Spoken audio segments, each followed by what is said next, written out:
The blows of life, from daily difficulties to large-scale problems, tend to dissipate energy and leave you spent and discouraged.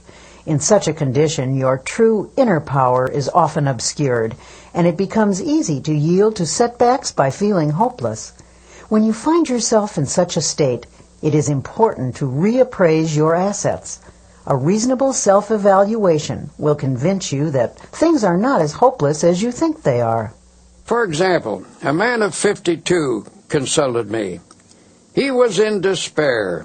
He told me that everything he had built up over his lifetime had been swept away. Everything? I asked sympathetically. Everything, he repeated. I have nothing left at all. Everything is gone. There is no hope, and I am too old to start all over again. And he said, sadly, I have lost all faith. Naturally, I felt sympathetic toward him, but it was evident that his chief trouble came from the dark shadows of hopelessness in his thinking. These shadows had entered into his mind and had distorted his outlook. His true powers had retreated behind this twisted thinking, leaving him without any force. So I said, suppose we take a piece of paper and on it list the values you have left. Ah, there's no use, he sighed. I haven't a single thing left. Well, I said, let's just see anyway. Now, is your wife still with you? Why, yes, of course. And she's wonderful, he added. We've been married for 30 years. She would never leave me, no matter how badly things were. All right, I said, let's put that down. Wife still with me. And how about your children? He said, actually, they've all told me that they love me and will stand by me. They are wonderful. Well, then, that is number 2. Children love you and will stand by you. Have you any friends? Yes, he said, I really have some fine friends who've offered to help. They've been very generous, but what can they do? So I wrote down number 3, fine friends who hold you in esteem. How about your integrity, your standing in the community? Oh, okay. I've always tried to do the right thing. Well, let's put that down as number 4, integrity, good standing. How about your health? My health is okay, I'm glad to say.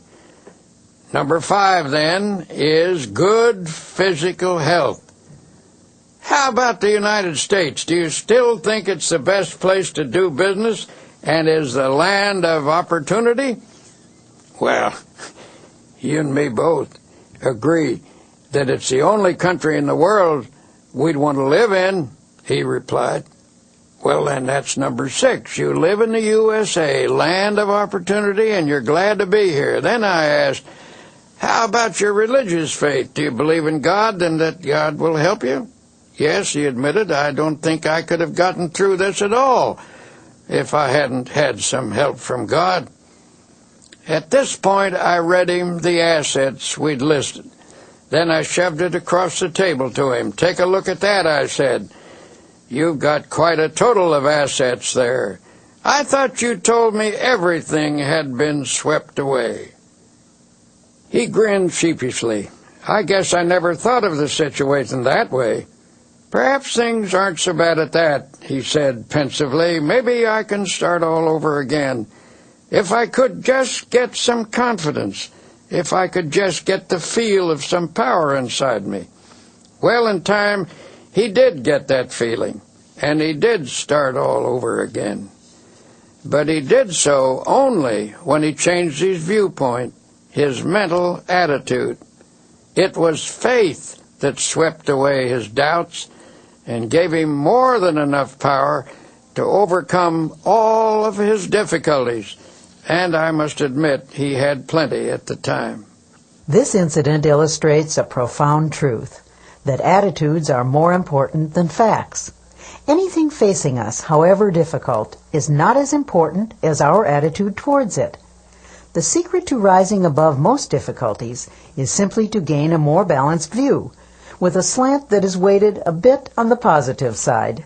So if you feel you are defeated and have lost confidence in your ability to win, tell you what you do.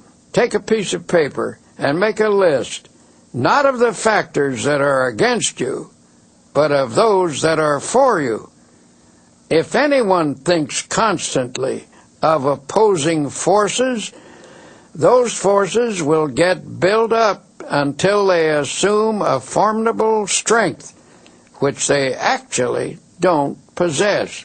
But if you mentally visualize and affirm and reaffirm your assets, you will rise out of even the most awesome difficulty.